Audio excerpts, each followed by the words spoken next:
Well, hey there, you're on the internet, I have some free time, and welcome to the Triple N Network, where all you newbie nib nerds can find all the news you'll need. Let's look at an ink today, shall we? Maybe. So, this is from a brand of ink that I've actually been debating whether or not I would review, and yeah, what eventually made me decide that yes, I should go ahead with it is, well, several things. So, the brand itself is Chesterfield, which is, in fact, Diamine. This is a Diamine ink. It's made by Diamine. Their inks are pretty much identical to already existing Diamine inks. To my knowledge, they are only available from xfountainpens.com, which I am a great admirer of. I have, I think it's something like 12 or 13 of their exclusive pens. Here's one of them. They have a brand of inks called Nox pens, and I'm a great admirer of. They also have Nox nibs. This is a Plato. They are all metal pens. They come in a variety of sizes, and I think this is the most expensive one, and it was like $12 of the four Nox pens they have. There's the Plato, like this. There's the Aristotle, the Galileo, and the what is it? Avicenna. Yes, and I have like a bunch of them. I have a bunch of the nibs. Yeah, they have very affordable all metal pens. It's also where I got my Nemosine pens. Yeah, I like the website. And actually, I ended up breaking a feed on one of these pens when I was trying to pull it out to change the nib. And I called them up. I called up X Fountain Pens, told them what happened. And not only did they send me a new feed, they sent me an entire new section. The whole bit. So the metal, the feed, a new nib. They didn't charge me anything. I think I called it at like 4 o'clock Pennsylvania time on a Friday. And he put it in a box, sent it out, and I got it, I think, on Wednesday. So, I mean, no mail over the weekend, and it was probably, but yeah, so like literally, it was like the last hour this guy was working probably, and he put it in the mail, and all I wanted was a new feed, and he sent me a whole section. I've had nothing but good experiences without X Fountain Pens. That's a personal thing. I'm not being paid or endorsed or anything. They have good, affordable pens. I've greatly enjoyed them, had great experiences with them, and part of why I really like X Fountain Pens is because they have very affordable things and good things that I have yet to have a bad experience with anything that I've bought from them, really. And they have these inks, Chesterfield inks, which are Diamine inks, and actually they're really inexpensive. I think per milliliter they're less expensive than Diamine, and you get these interesting these are little Nalgene bottles, and you can actually select the size of ink that you want. So this is a 25 milliliter bottle. And since I have so many different inks, I don't get to use them very much.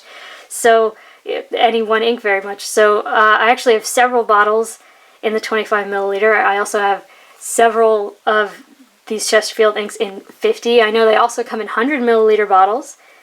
And they're very affordable. A lot of times they're on sale. They keep coming out with new ones. This one was brand new when I got it. This is Antique Yankee. And I think this bottle of ink, this 25 milliliter bottle of ink, was like $3 or $4. And this is Diamine ink. And I actually have several of their inks. I don't include these in the 329 that I count.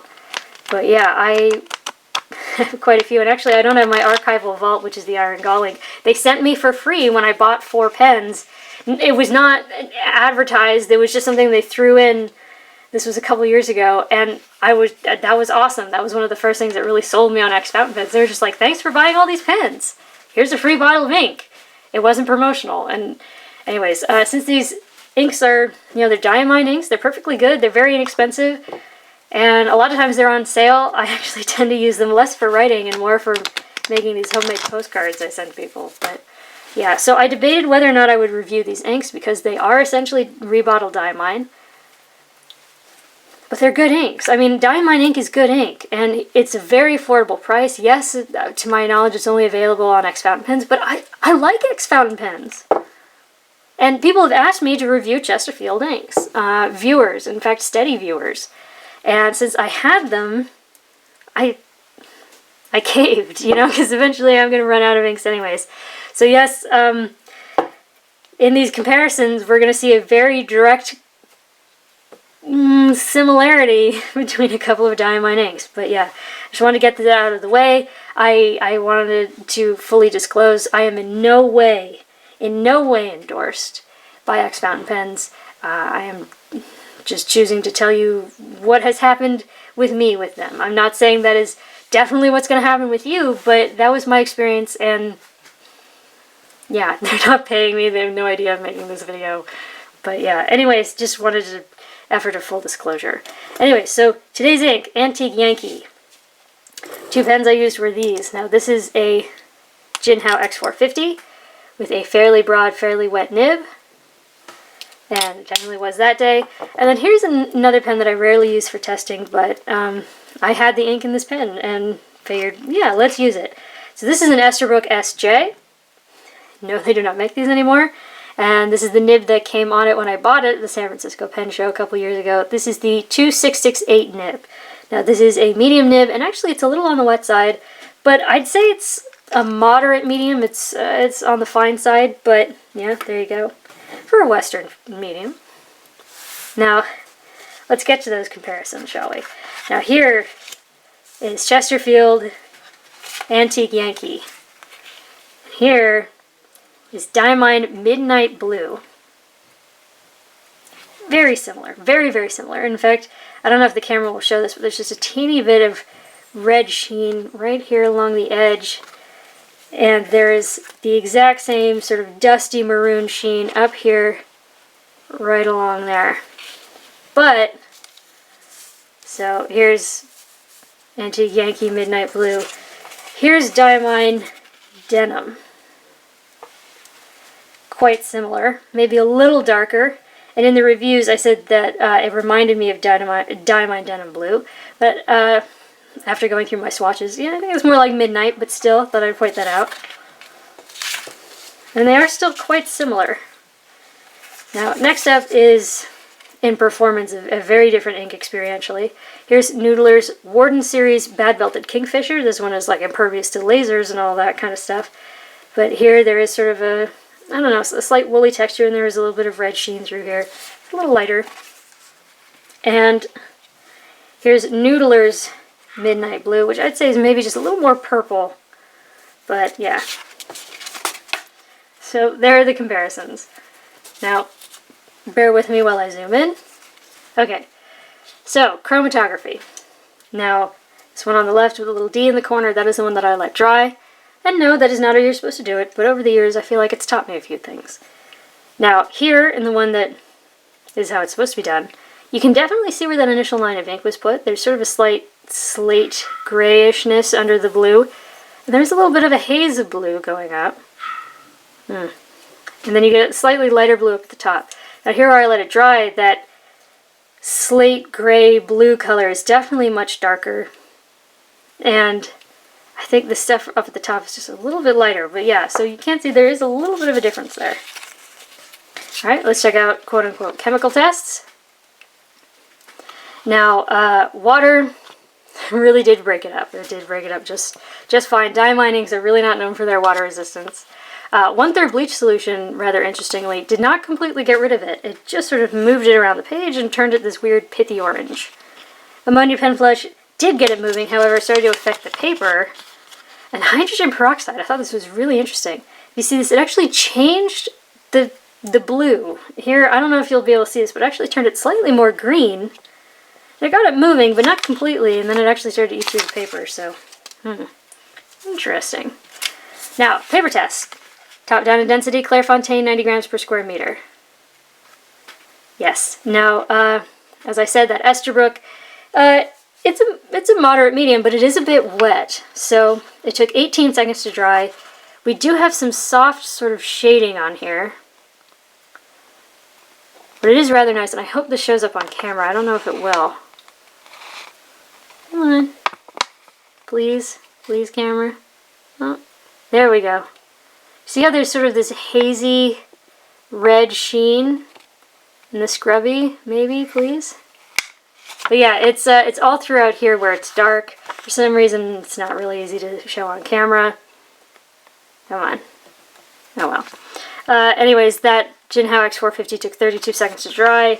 You do sort of have this, it reminded me of denim also in texture. Like if you look at sort of the feeling, you know, the end sort of texture of the ink, it does kind of remind me of denim, but yeah. It's got a lovely dark color. You get this sort of soft maroon, hazy kind of sheen. It is a bit wet. And again, both of these pens are already kind of wet on their own. So, they were certainly wet when But yeah, there's no bleed, no feather, no spread, no echo. It did make a little bit of a mess. That is something that a lot of water-soluble inks will do.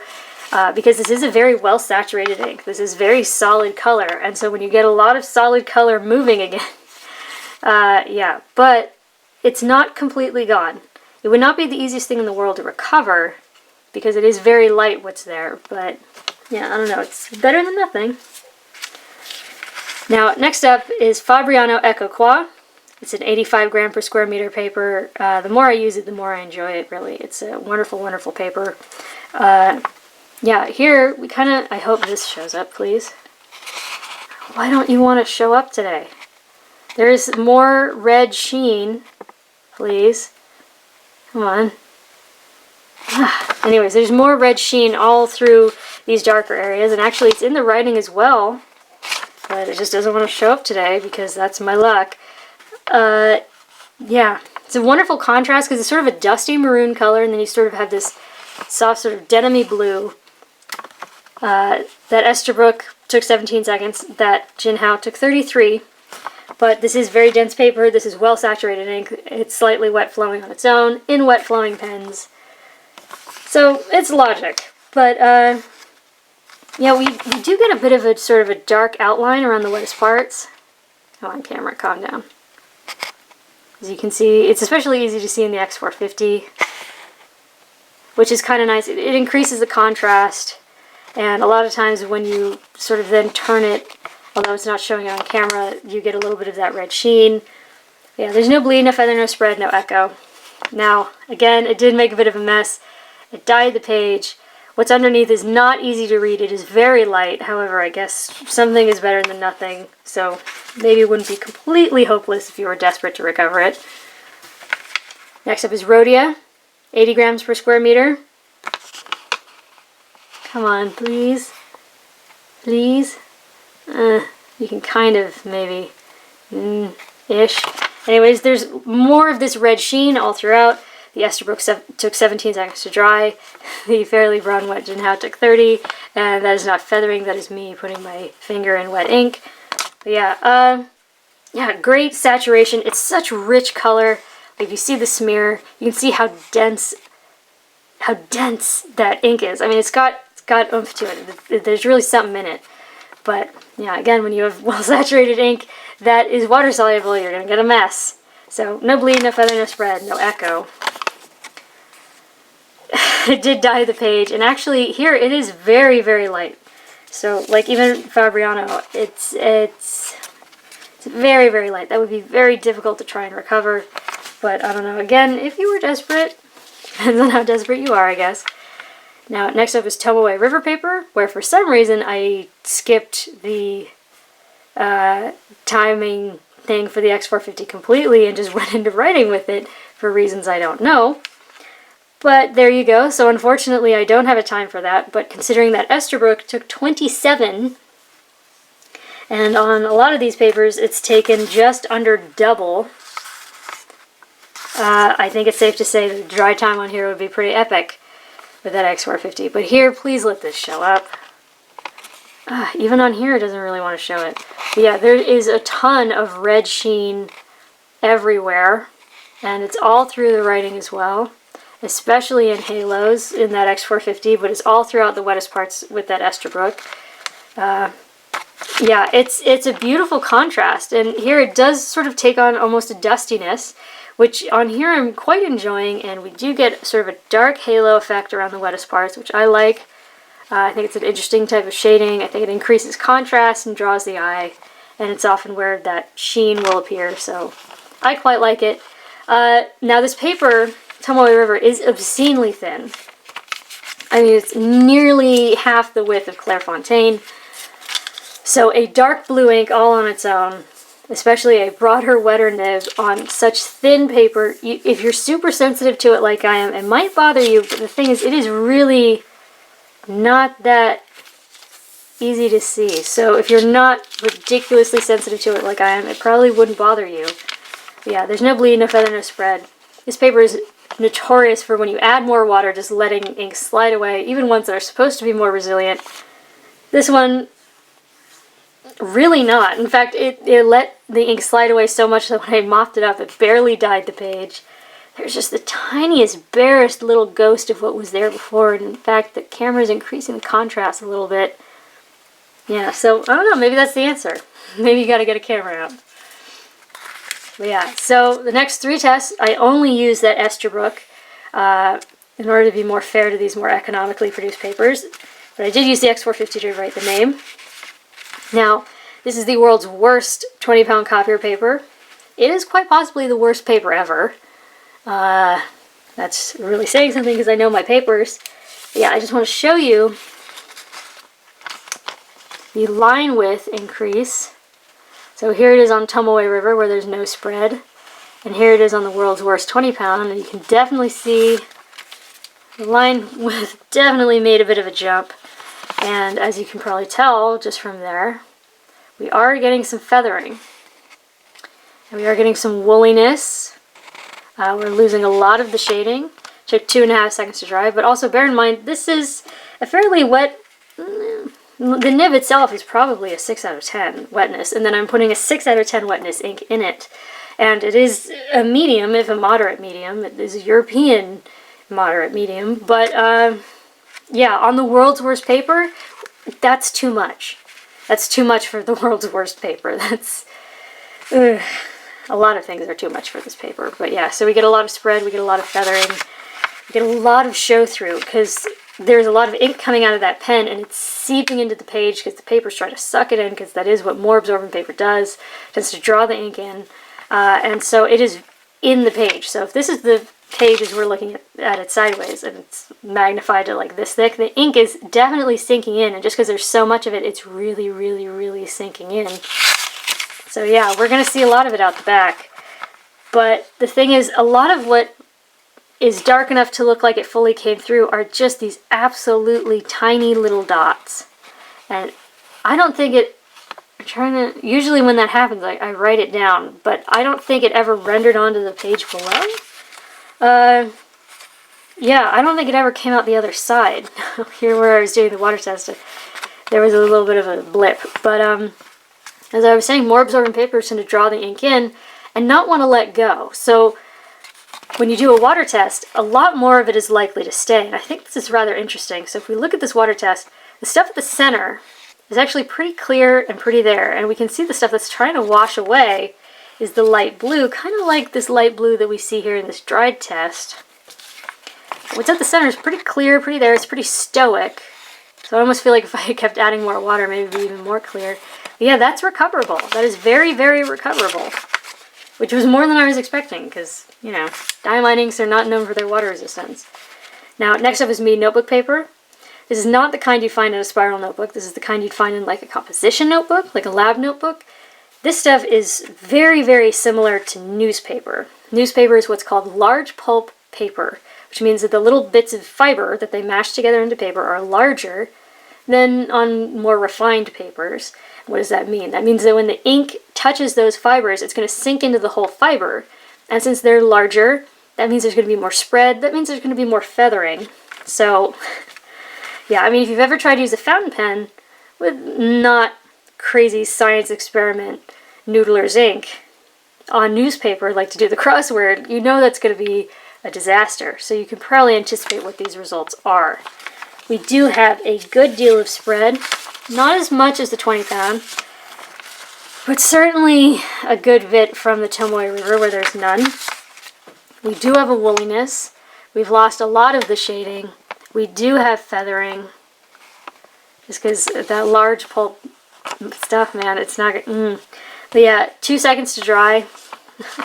And because this is physically thinner than 20 pound, and again, this is a wet flowing ink and a wet flowing pen, it's really seeping into the page. And since there's less page, you know, because it's not as thick as 20 pound, it's really, really noticeable out the back. But as you might be able to tell, even when we bring these darkest areas in, very few and very small are dark enough to look like it came out the back, because very little of it is as dark as it is on the front. So, yeah, it actually, would it be comfortable to write on the back? No, heck no. But it didn't get onto the next page, so there is that. Now, this paper does tend to freak out when you add water, and here it kind of did. But again, you can kind of see the stuff at the center really wants to stay, and the stuff that wants to wash off is kind of trying to let go. Because if we look at this, that's still pretty readable.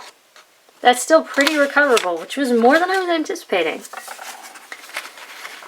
Now, next up is Moleskine notebook paper, which I hate because it is terrible. Yeah, here, this stuff looks like it's large pulp. Because, I mean, you can see the fibers that they mashed into paper. You can actually see the texture. Ugh. It's gross looking. It took 7 seconds to dry. It is very feathery. Ugh.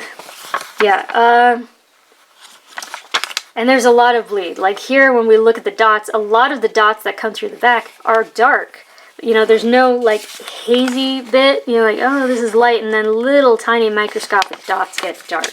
Now, a lot of what comes out the back is completely dark. So yes, there's a lot of full-on bleed here, which, okay, yes, it is, like I said, wet ink, wet nib, whatever. But, I mean, when Mead, which is thinner than this, can at least do this, and this does this, that's not good. And in fact, if we look at the two side by side, you can see that Moleskine is even uglier. Do you see how much it feathers, how much woolier it is? Shame on you, Moleskine, really. And then let's look at this water test. First of all, it severely dyed the page. The stuff at the center is struggling much more to try and behave itself. It's... yeah, I hate ending on Moleskine. It puts me in such a funk. But yeah, so there you go for your consideration. Diamine / Chesterfield's Antique Yankee / Midnight Blue. I think. Maybe denim, but I'm pretty sure it's Midnight Blue. It's a wonderful, dark, rich, deep blue. It's wonderfully saturated. We get some great red sheen. It's a little wet, so maybe don't put it in a wet nib and then use it on super cheap paper. Maybe don't use it on something that you plan on watercoloring over. It's not the most water resistant. However, on some of the really cheap papers in the water test, it actually did a lot better than I was expecting. Yeah, so for your consideration from the Triple N Network, if you liked the video, please give it a thumbs up. If you'd like to see more, please subscribe to the channel. And thanks for watching. Bye.